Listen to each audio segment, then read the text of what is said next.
नमस्कार, मैं अमिता जैन। मैं अपने YouTube चैनल अमिता जैन द्वारा हिंदी भाषा एवं साहित्य पढ़े में आपका स्वागत करती हूँ। आज मैं मुक्तिबोध की कविता बबूल की विशेषताएं बताने जा रही हूँ। साथ ही बबूल कविता के पद्यांश की व्याख्या भी बताऊंगी। समाज में दो वर्ग सदा से ही चले आते रहे हैं, जाति, धर्म, संप्रदाय सबसे अलग। मार्क्स ने यह कहा है कि समाज में केवल दो ही जातियां हैं, एक अमीर और दूसरा गरीब। अमीर वर्ग शोषण करके एक वर्ग को गरीब बना देता है और उस शोषण के चक्र को निरंतर चलाए रखने के लिए धर्म, संप्रदाय, जाति व्यवस्था आदि का सहारा लेता है। इस प्रकार से समाज में एक ही वर्ग है, अमीर वर्ग, जो सभी प्रकार की सुविधाओं का उपभोग करता है। एक प्रमुख इतिहासकार ने भी ये कहा है कि अमीर मुस्लिम और अमीर हिंदू आपस में मित्र हो सकते हैं, लेकिन अमीर हिंदू और गरीब हिंदू, अमीर मुस्लिम और गरीब मुस्लिम आपस में दोस्त नहीं हो सकते हैं। तो इस प्रकार से आर्थिक व्यवस्था या अर्थ ही एक मनुष्य को दूसरे मनुष्य से अलग करती आ रही है और इस शोषण के चक्र को लगातार चलाए रखने के लिए अलग अलग प्रकार के हथकंडे अमीर वर्ग के द्वारा अपनाए जा रहे हैं। इसका ही विरोध मुक्तिबोध ने किया है, प्रगतिवादी कवियों ने किया है, मार्क्सवादी साहित्यकारों ने किया है, इतिहासकारों ने किया है। मुक्तिबोध साफ साफ कहते हैं कि समाज के दो वर्ग हैं, मनुष्य के दो वर्ग हैं। इसी प्रकार से प्रकृति में भी शायद या पुष्प और पेड़ पौधों के भी दो वर्ग बन गए हैं। एक वर्ग वो है जो अभिजात वर्ग के द्वारा अपने बगीचों में लगाया जाता है, जिसका पालन पोषण रखवाली की जाती है, और एक वर्ग पेड़ों का, वनस्पतियों का वो है जो स्वतः ही उगाता है, जिसकी तरफ कोई ध्यान नहीं देता, वो निर्वासित रहता है। उसी प्रकार से मनुष्यों के भी दो वर्ग है। एक अभिजात वर्ग है जिसके पास सभी प्रकार की सुविधाएं हैं, वो मूल धारा में रहता है और मूल धारा के नियमों को बनाता भी है और संचालित भी करता है। एक दूसरा वर्ग है जो दरिद्र है, गरीब है, भुखमरी का शिकार है और जो मूल धारा में रहने वाले अभिजात वर्ग का सेवक बना हुआ है। अभिजात वर्ग भोगता है और ये केवल कार्य करने का कार्य करता है। जो निर्वासित है, जिसको किसी भी प्रकार की सुविधा नहीं दी जाती है और जिसे अकेला भी किया जाता है, और अभिजात वर्ग के शोषण का चक्र निरंतर उसके ऊपर चलता रहता है। इसी भावना को बबूल कविता में मुक्तिबोध ने व्यक्त किया है। मुक्तिबोध के यहाँ बबूल श्रमजीवी वर्ग का प्रतीक है। वो कहते हैं, वह बबूल भी दुबला धूल भरा अप्रिय सा सहज उपेक्षित, श्याम वक्र अस्तित्व लिए वह रंग तिरस्कृत, अपमानों को मौन झेलता चिर अपमानित, पद के एक ओर चुपचाप खड़ा है। वो एक तरफ चुपचाप खड़ा रहता है और अभिजात वर्ग को ललचाई हुई आंखों से देखता रहता है। वो कहते हैं कि वनस्पतियों के भी दो वर्ग हैं और एक वर्ग जो ऊंचा वर्ग है वो दूसरे वर्ग को लगातार तिरस्कृत करता रहता है, अपमानित करता रहता है। वो कहते हैं, वृक्षों के अभिजात वर्ग की आंखों में वह सदा बहिष्कृत, चिर निर्वासित, वो निर्वासित रहता है। लेकिन साथ ही वो मुक्तिबोध ये भी कहते हैं कि मूलभूत भावनाएं और मूलभूत संवेदनाएं सभी में समान रूप से व्याप्त होती है, चाहे वो अभिजात वर्ग हो और चाहे श्रमजीवी वर्ग हो। इसी प्रकार से प्रकृति सभी को अपना सौंदर्य और अपनी सुविधाएं समान रूप से समर्पित करती है, समान रूप से देती है। मनुष्य भेदभाव करता है लेकिन प्रकृति भेदभाव नहीं करती, मनुष्य भेदभाव करता है लेकिन परमात्मा भेदभाव नहीं करते। मुक्तिबोध कहते हैं कि जब बसंत ऋतु आती है तो बबूल के अंदर जो आशा जैसी मूलभूत भावनाएं हैं, खुशी और सुख जैसी मूलभूत भावनाएं हैं, वो उसके अंदर भी दिखाई देने लगती है। आनंद जैसी मूलभूत भावनाएं हैं, वो उभर करके अब सामने आती है। अभी तक दबी हुई थी क्योंकि वो लगातार तिरस्कृत और अपमानित होता चला जा रहा था, लेकिन अब बसंत के आगमन के साथ, प्रकृति का इतना बड़ा उपहार पाने के साथ वो सामने आ जाती है और वो कहता है, उसके सदा तुच्छ समझे जाने वाले उस गहन हृदय में, गूढ़ आंसुओं में बसंत के वासंती रंग चमक चमक जाते हैं। बरबस उभर उभर उठती है अंतस्तल की छुपी लकीरें, आसमान के ताराओं की, सलज चांद की, लाल सूर्य की, कि वो आसमान में पूजे जाने वाले या सम्मानित पात्रों की तरह अपने आप को भी एक बार देख सके और सभी का सम्मान प्राप्त कर सके। ऐसी भावना उसके अंदर जब बसंत ऋतु का आगमन होता है, बसंत का उपहार, प्रकृति का उपहार सभी के समान उसे भी मिलता है, तो उसके अंदर ये भावना जागृत हो जाती है। और इस भावना के जागृत होने के साथ ही उसके अंदर की विशालता, उसके हृदय की विशालता सामने आती है कि किस तरह से अभिजात वर्ग कितना संकीर्ण हृदय वाला होता है। वो किसी को सुविधा नहीं देना चाहता है, वो केवल अपने अंदर सुविधाओं को केंद्रित करके रखता है, अपने आसपास सुविधाओं को केंद्रित करके रखता है, सुविधाओं का उपभोग करता रहता है। लेकिन एक निम्न वर्ग के पास, दरिद्र व्यक्ति के पास, भूखे व्यक्ति के पास, श्रमजीवी वर्ग के प्रतीक बबूल के पास जब बसंत का आगमन होता है, बसंत ऋतु का उपहार उसे मिलता है, तो वो सोचता है, जाने क्यों सुदूर के रवि के आकुल एक परस के द्वारा यो सचेत होकर अपने से दूर दिशाएं चाह रहा है, अपने उर अंचल में ढकना। केवल क्षण भर वही बहिष्कृत अंतर चाह रहा है दुलराना सारी जगती को, सब धरती को। केवल क्षण भर दुलराने का, सजल नयन चुंबन का वह अधिकार मांगता है। निज नग्न डालियां हिला हिला कर, देही कंटकित होकर मांग रही वरदान, दिशा से कोमल आलिंगन का। वो दिशाओं से कोमल आलिंगन का वरदान मांग रहा है। एक क्षण के लिए वो खुशी देखना चाहता है। उसने सदा ही दुख देखा है, पीढ़ी दर पीढ़ी उसने केवल दर्द देखा है। वो बंधुआ मजदूर है, वो कृषक है, वो श्रमजीवी है, उसने केवल दर्द ही दर्द देखा है। और आज जब बसंत का आगमन होता है तो हृदय के अंतर में छुपी हुई सुख पाने की भावना, सुख पाने की लालसा उसके अंदर से सामने आती है और वो सामने आकर के अपनी विशालता के द्वारा सभी को सुख प्रदान कर देना चाहता है। अपनी हृदय की विशालता को वो अभिव्यक्त करता है। कितना अलग है वो अभिजात वर्ग से, कितना अलग है श्रमजीवी वर्ग, कितना अलग सिद्धांतों वाला, संवेदनाओं वाला है श्रमजीवी वर्ग। ऐसा लगता है इंसानियत, मनुष्यता श्रमजीवी वर्ग में विद्यमान है। अभिजात वर्ग ने तो इंसानियत को सदा से ही कुचला है और सदा से ही कुचलने का काम किया है और सदा ही कुचलता रहेगा। ये भावना यहाँ पर बबूल में दिखाई देती है, ये विशेषता यहाँ बबूल कविता में दिखाई देती है। कवि की संवेदना भी यहाँ पर उभर करके सामने आती है और वो बबूल के माध्यम से कहता है कि बबूल बसंत के आगमन के साथ ही बबूल में भी बहुत सारे पुष्प लग जाते हैं और छोटे छोटे पुष्प लग जाते हैं। उसका पूरा शरीर पुष्पों से भर जाता है और अब वो पुष्पों को समर्पित करके इस धरती का श्रृंगार करने की भावना रखता है। कितना हृदय विशाल है, हृदय की विशालता यहाँ बहुत प्रभावी ढंग से सामने आई है। वो क्या कवि कहते हैं कि अरे अचानक उस बबूल के मूल हृदय में धारण करने वाली धरती की वह काली नंगी छाती आप्लावित होती। बबूल के पीले आत्म विसर्जित फूलों की वर्षा से सहसा सारी भूमि पीत, तरु की आत्मा हल्की पुनीत, मन भी पुनीत, वन भी पुनीत। और इस तरह से बबूल अपने समर्पण के द्वारा, आत्म विसर्जन के द्वारा सभी को सुख प्रदान करके, धरती का श्रृंगार करके, अपने आप को मिटाकर, अपने सुखों को लुटाकर ही सुखी होता है।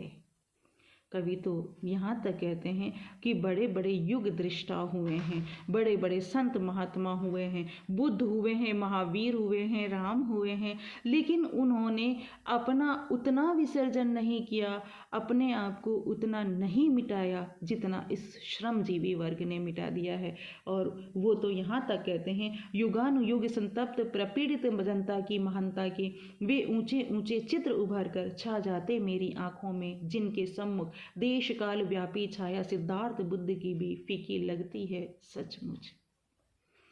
सिद्धार्थ बुद्ध ने ऊंचे सिंहासन पर बैठकर मानवता का कार्य किया, यहाँ सभी कुछ मिटाकर श्रमजीवी मानवता का कार्य कर रहा है। इस प्रकार कवि स्वयं श्रमजीवी वर्ग के प्रति भावुक है, संवेदनशील है, उसके दुखों को समझ रहा है, उसके दुखों को समझ करके स्वयं निराश भी हो रहा है और उसकी उपमा उन लोगों से भी ऊंची दे रहा है जिन लोगों के नाम के आगे दुनिया अपने आप को नमन करती है। और इस तरह से कवि की संवेदना भी यहाँ व्यापक रूप से सामने आती है और बबूल के माध्यम से अपनी बात को कहते कहते कवि सीधे सीधे शब्दों में मनुष्य जाति में व्याप्त इस प्रकार के दो वर्ग, जिसमें एक अभिजात वर्ग है, एक श्रमजीवी वर्ग है, एक शोषक वर्ग है और दूसरा शोषण का शिकार वर्ग है, के बारे में कवि कहते हैं, एक चित्र आता आंखों के सम्मुख कोमल, तैर तैर कर एक गांव है, वहाँ नदी है, नदी कूल से दूर दिशा तक खेत बिछे हैं, हरे भरे वे श्यामल श्यामल, जिनमें छिपी छिपी फिरती है लाल ओढ़नी, मुंह की श्यामल चमक सुरीली, साथ साथ मेहनत के पुतले, शोषण हत गम खाने वाले, दुख के स्वामी। यहाँ कवि एक ओर तो शोषण के शिकार लोगों के दुख को व्यक्त कर रहा है, दूसरा शोषण के शिकार उन लोगों के अंदर व्याप्त सौंदर्य को भी देख पा रहा है। ये कवि का सौंदर्य बोध है, ये मुक्ति बोध का सौंदर्य बोध है, जो इस प्रकार के लोगों में, जिसमें सामंतवाद के बारे में, सामंतवादी लोगों के आश्रय में पलने वाले कवि कभी भी नहीं देख पाए थे। निराला ने वह तोड़ती पत्थर नामक कविता में इसी तरह की सौंदर्य को देखा है। एक इलाहाबाद के पथ पर तोड़ने वाली पत्थर तोड़ने वाली मजदूरिनी के सौंदर्य को देखा, भिक्षुक कविता में उन्होंने एक भिक्षुक के सौंदर्य को देखा, और यहाँ पर मुक्तिबोध उसी क्रम में श्रमजीवी लोगों के यहाँ के लोगों की, युवतियों की, स्त्रियों की और युवकों के सौंदर्य को देखते हैं और प्रभावित होते हैं। लेकिन साथ ही वो ये भी कहते हैं, अविश्रांत वे काले काले हाथ व्यस्त हैं, रिक्त पेट की आंखों में दुख के प्रवाले, जिनकी बेबस कर्मशीलता ने युग युग के गोर कपोलों में लाले की मदिरा भर दी। कि वो अविश्रांत लोग हैं, लगातार मेहनत करते रहें, और सामंतवादी पूंजीवादी लोगों जो सभी प्रकार की सुविधाओं का उपभोग कर रहे हैं, उनकी गोर कपोलों में अपनी मेहनत से लालिमा भर देते हैं, उनको पोषण देते हैं। कृषक अन्न उत्पन्न करता है, उस अन्न को का उपभोग सामंत करता है, पूंजीपति करता है। कृषक फल उत्पन्न करता है और फलों का उपभोग सामंतवाद करता है, सामंत करता है, पूंजीपति करता है, उसे कुछ नहीं मिलता। कृषक को तो अन्न उत्पन्न करने के बाद भी 2 समय खाना खाने के लिए मेहनत करना पड़ता है, संघर्ष करना पड़ता है। ये दर्द कवि को लगातार विचलित किए हुए है। कितनी बड़ी विडंबना है कि मेहनतकश व्यक्ति भूखा रहता है और महल में बैठा हुआ व्यक्ति अधिक अन्न या अधिक उपभोग के कारण परेशान रहता है। अधिक उपभोग की वजह से या अधिक अन्न का सेवन कर लेने की वजह से परेशान रहता है, जो मेहनत अन्न उत्पन्न कर रहा है वो अन्न नहीं खा पाने के कारण पीड़ित है, और जो अन्न का उपभोग कर रहा है वो सामंत अन्न अधिक खा लेने के कारण पीड़ित है। कितनी बड़ी विडंबना है, और ये सदियों से चली आ रही है और सदियों तक चलती जाएगी। कोई राष्ट्र हो, विश्व हो, अधिकांश धन कुछ ही लोगों के पास में है और वही उपभोग कर रहे हैं, बाकी तो सब के सब श्रमिक हैं। वो कहते हैं कि कवि कहते हैं कि जिनकी बेबस कर्मशीलता ने युगों के गोर कपोलों में लाली की मदिरा भर दी, त्याग की उत्कट प्रतिमा होरी महतो भोली धनिया जाग रहे हैं, काम कर रहे हैं अब भी अपने खेतों में उनकी श्वेत, और वो आज भी होरी महतो भोली धनिया। ये प्रेमचंद के गोदान उपन्यास के पात्र हैं। प्रेमचंद का गोदान उपन्यास कालजयी है और उसके पात्र भी कालजयी हो गए, वो सीमा और समय से परे हो गए। होरी महतो हर कृषक और हर श्रमजीवी का प्रतीक है, और भोली धनिया हर श्रमजीवी स्त्री का प्रतीक है जो सदियों से शोषण का शिकार हो रहे हैं। प्रेमचंद के समय भी थे, प्रेमचंद से पहले भी थे, प्रेमचंद के बाद भी हैं, और न जाने कितने सदियों तक ये लोग शोषण का शिकार रहेंगे। कवि कहते हैं कि वो लोग आज भी जाग रहे हैं, आज भी श्रम कर रहे हैं, आज भी उनको उनकी इच्छा की पूर्ति के लायक धन नहीं प्राप्त हो रहा है। गोदान का पात्र होरी केवल एक गाय की इच्छा रखता था, और एक गाय की इच्छा में ही उसने अपने प्राण त्याग दिए, उसे गाय प्राप्त नहीं हो पाई। ये स्थिति युगों युगों तक विद्यमान है और कवि इससे विचलित हैं, लेकिन कवि की आग, उनकी ज्वाला भड़क उठती है, उस चिंगारी उनको और भी अधिक विचलित कर देती है। कवि की क्रांति भावना जाग उठती है, मार्क्स की क्रांति भावना जाग उठती है, और वो कहते हैं काम कर रहे हैं अभी अपने खेतों में, उनकी श्वेत अस्थियों से इस युग का वज्र बनेगा भयंकर, और उनकी श्वेत अस्त्रियों से इस युग का भयंकर वज्र बनेगा जो इस प्रकार की खाई को पाट देगा, आर्थिक खाई को मिटा देगा। इतना भयानक वज्र बनेगा। कुछ लोग मिलकर अधिसंख्य जनता का शोषण कर रहे हैं। एक दिन वह अधिसंख्य जनता जाग उठेगी और जाग करके इस शोषण के चक्र को क्रांति के माध्यम से नष्ट कर देगी, मिटा देगी। यही इच्छा मार्क्स की थी, यही भावना मार्क्स की थी, और यही भावना मुक्तिबोध की है, और वो यहाँ व्यक्त कर रहे हैं।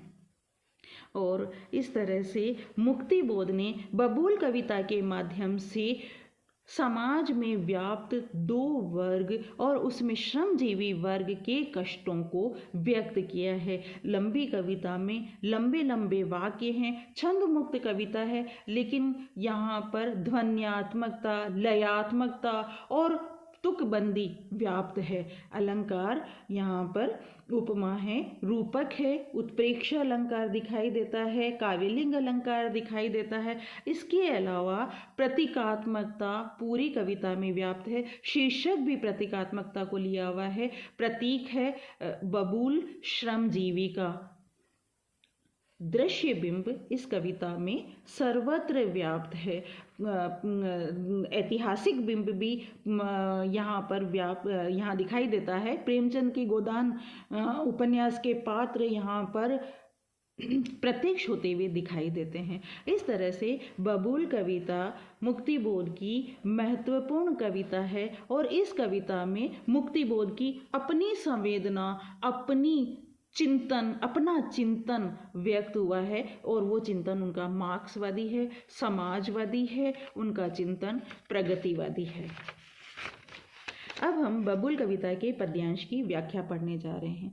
अरे अचानक जो बबूल के रक्तहीन कंटक नख सूखे थे, अब नए रुधिर के आए, निज कोमलता में शर्माए, और झेंपती हुई पत्तियां छोटी छोटी सूखी काली डालों पर गुपचुप आ बैठी। और अचानक बसंत का आगमन होता है। प्रकृति सभी को समान रूप से अपना वरदान देती है। प्रकृति भेदभाव नहीं करती, मनुष्य भेदभाव करता है।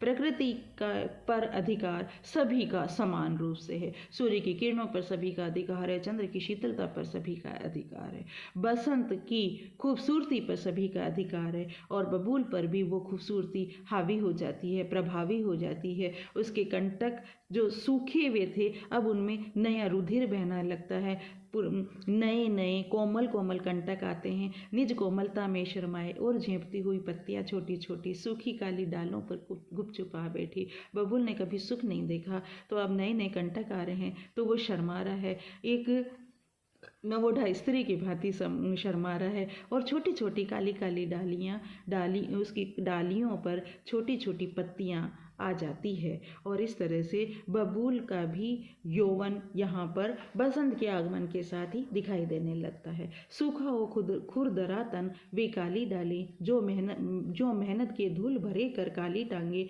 अपनी इस वसंत श्री पर ही लजे, गूढ़ हृदय की चिर संपन्न भावना नित ही अवनत, त्यों बबूल यह लजा गया निज नव यौवन पर, पीले फूल लदी डालों को सकुचा सकुचा समेटता सा। और इस तरह से जो उसका खुरदुरा तना था, काली काली टांगों के समान उसकी डालियां थी, आज बसंत श्री के आगमन के साथ ही शर्मा जाती है, वो लज्जित हो जाता है, संकुचित हो जाता है। गूढ़ हृदय के चिर संपन्न भावना नित ही अवनत, ज्यों बबूल ये लजा गया निज नव यौवन पर, और नया नया यौवन उसे प्राप्त हुआ है, तो उसके हृदय के अंतर में व्याप्त गूढ़ भावना जो अभी तक झुकी हुई थी, हमेशा से ही झुकी हुई थी, आज उभर करके सामने आती है और वो शर्मा जाता है। पीले फूल लदी डालों को सकुचा सकुचा समेटता सा, और पीले पीले फूलों से लदी हुई डालियों को जैसे अपने अंदर ही समेट रहा है, जैसे नव यौवना अपने अंदर ही अपने सौंदर्य को समेटती जा रही है, उस सौंदर्य से प्रभावित भी हो रही है और संकुचित भी हो रही है। और वही संकोच यहाँ पर बबूल में दिखाई देता है। जितना जितना हुआ संकुचित लज्जानत वह, उतना उतना उभर उभर पड़ता यौवन रस, और जितना जितना संकुचित हो रहा है उतने ही पुष्प, उससे भी अधिक अधिक पुष्प उसकी डालियों पर उस पर आते जा रहे हैं, और पूरा वृक्ष पुष्पों से आप्लावित हो जाता है, भर जाता है। कांप रही है पत्ती पत्ती, एक अकुल कंप में डूबी शाखाएं सपने में हंसती, पुलक पुलक उठते हैं पीले फूलों के दल, रस की एक भंवर में गिरकर आत्म विसर्जन आकुल प्रतिपल। और वो अभी तो अपने यौवन को देख करके ही खुश हो रहा था, खुशी के साथ साथ संकुचित भी हो रहा था, और उसकी जो कंपायमान असीमित शाखाएं थी वो स्वप्न में ही हंसते जा रही थी, जैसे वो एक सपना देख रहा था।